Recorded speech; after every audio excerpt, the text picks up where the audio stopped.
saja kami tidak tahu, tetapi saya mau izin mau ke Tambak. Dari Pak Susilo, siapa ini yang ngerti Pak? Karena beliau selesai operasi apa ya? Sembuh lah, ini ditembak. Bukan. Istirahatnya pada saat ganti jam saja. Waktu 40 menit untuk semua mapel, tidak melihat mapel itu gemuk jamnya apa tidak. Matematika bahasa Indonesia sama dengan seni budaya. Kesempatan tatap muka 40 menit satu minggu. Kalau di sini ada berapa mapel Bapak Ibu? 11. Kalau anak masuk 2 hari berarti berapa jam? 6 kali 2 berapa? 12 jam. Jadi masih ada 1 jam sisa bisa digunakan untuk BK. Karena di sana juga diprioritaskan menanamkan perilaku, karakter.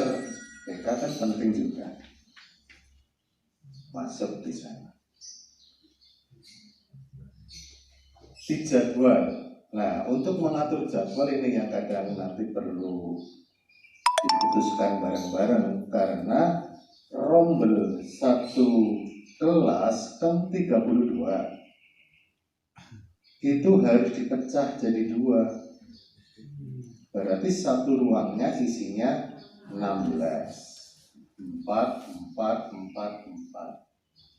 Berarti kelas A, berarti ada kelas A1, ada kelas A2. Kalau kelas 7-nya di sini berapa rombel?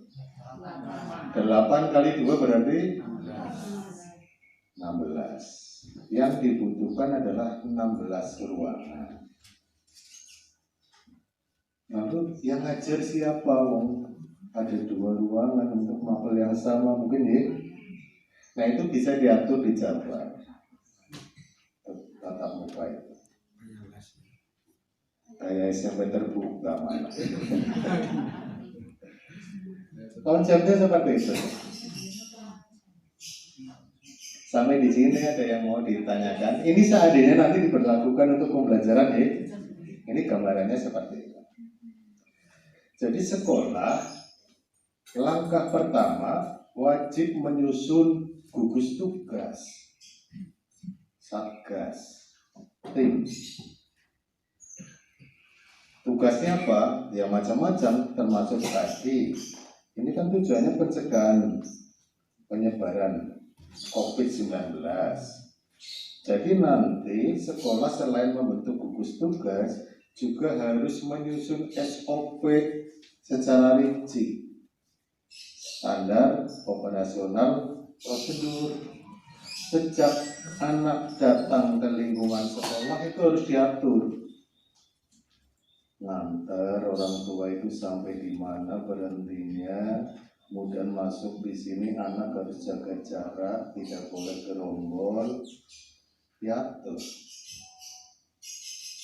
Begitu masuk ke kelas juga seperti itu, anak masuknya jangan bergerombol, berkerumun, diatur jaraknya, masuk tempat duduknya otomatis kan sudah 16, berarti kan sudah ada jarak,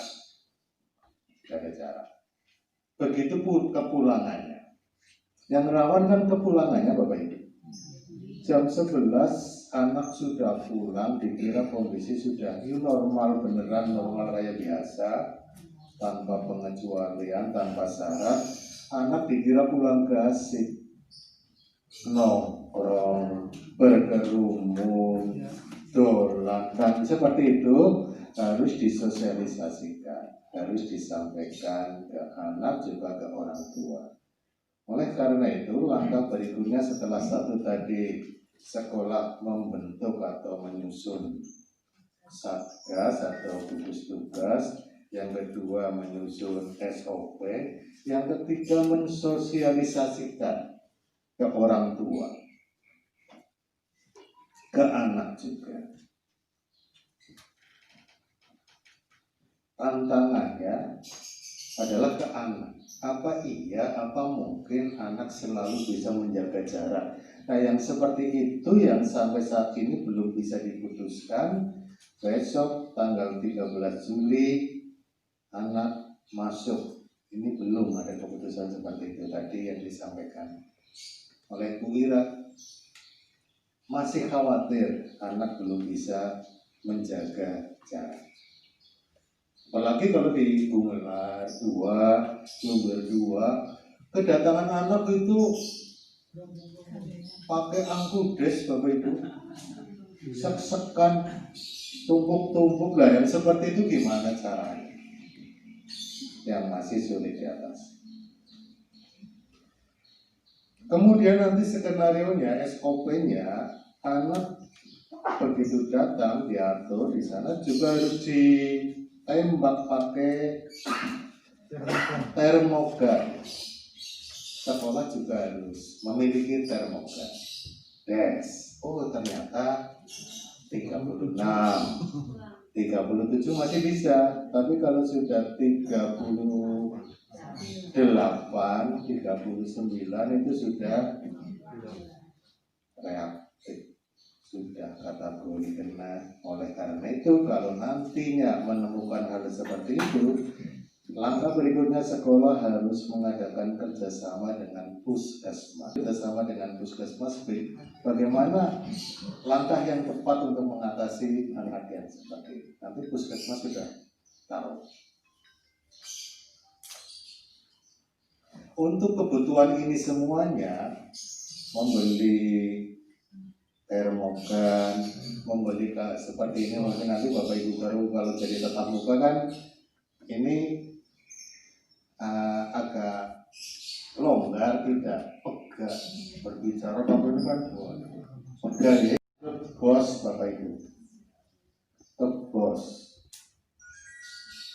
Oleh karena itu syarat amannya kalau memang itu dialokasikan ke bos harus tertuang di RKAS, harus muncul di sana di RKAS. Ini kan tahun ajaran baru ini RKAS kan lagi masih proses nih, harus masuk di sana semuanya untuk kebutuhan itu.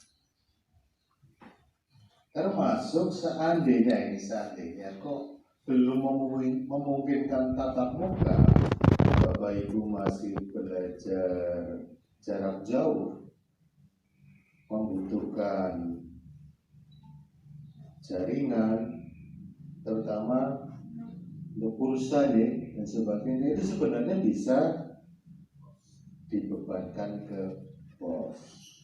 Yang penting masuk ke RKAS. Dan SPJ-nya benar. Gimana? Dan SPJ-nya benar. Iya. Nah itu hanya tinggal itu gimana nanti untuk SPJ-nya. Sampai di sini Bapak Ibu ada yang perlu didiskusikan untuk masalah seandainya itu nanti diterapkan protokol new normal di sekolah. Jadi saya ulangi lagi, pertama sekolah nanti harus punya gugus tugas, satgas boleh. Yang kedua, sekolah harus menyusun SOP. Seandainya nanti diterapkan, nanti SOP yang pokok itu dari dinas akan nge-share hasil rapat kemarin, di-share. Kemudian yang ketiga, harus disosialisasikan ke orang tua, jangan sampai salah paham, miskomunikasi dengan orang tua. Dan yang keempat, harus menyusun RKAS yang menampung, memuat kebutuhan kondisi saat ini. Kemudian yang perlu dicermati di sini Bapak Ibu untuk siswa. Seandainya nanti siswa masuk ke sekolah, kalau di sini kan kategori lingkungan kota lah ya, jarang ada anak yang tidak mandi pagi kan. Kalau di daerah pinggiran kan ada. Nah di sini memang anjurannya harus menjaga kebersihan baik diri maupun lingkungan. Pertama contohnya di sana anak harus mandi, berpakaian bersih. Nah kebetulan ini dirancang 1 minggu masuk 2 kali tapi tidak berturut-turut. Itu untuk menghindari anak ganti pakaian. Mau di sini kan disemprot. Masa pakaiannya aja tinggal maning.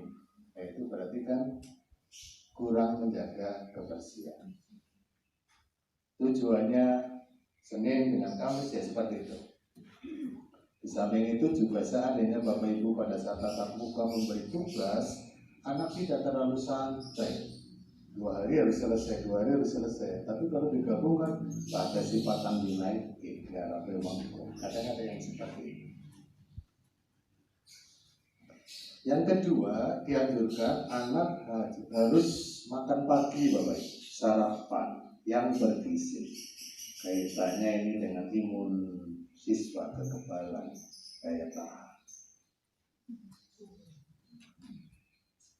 Jangan sampai ada kasus surat ini gampang diceropi virus.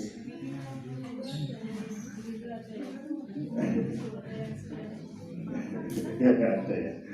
Obatnya kantin lontong, nah besok kan kantinnya belum aktif. Nanti Bapak Ibu bilang.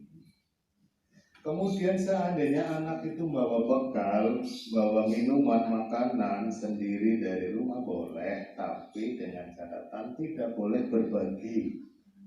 Seperti legal, jangan. Apalagi kalau minuman ganti yang itu tidak boleh. Tidak boleh berbagi. Piring berdua ya otomatis nanti. Yang keempat, ini butuh kesabaran Bapak Ibu. Ngurusi anak itu memang harus telaten, cuek dan sebagainya. Kadang lama tidak ketemu itu kan sering bergurau ya, rangkul-rangkulan, tuntunan, salaman dan sebagainya. Kan harus jaga jarak, social distance. Maka di sini ya jangan sampai nanti malah ada klaster baru di sini loh. Ya karantina semua. Gurunya kepengen rangkulan. Ya makin terbalik. Intinya itu nih. Jadi memang harus tidak jenuh-jenuhnya menyampaikan ke anak pada saat itu. Anak harus tidak boleh berkerumun, tidak boleh berguru berlebihan yang mengabaikan protokol kesehatan.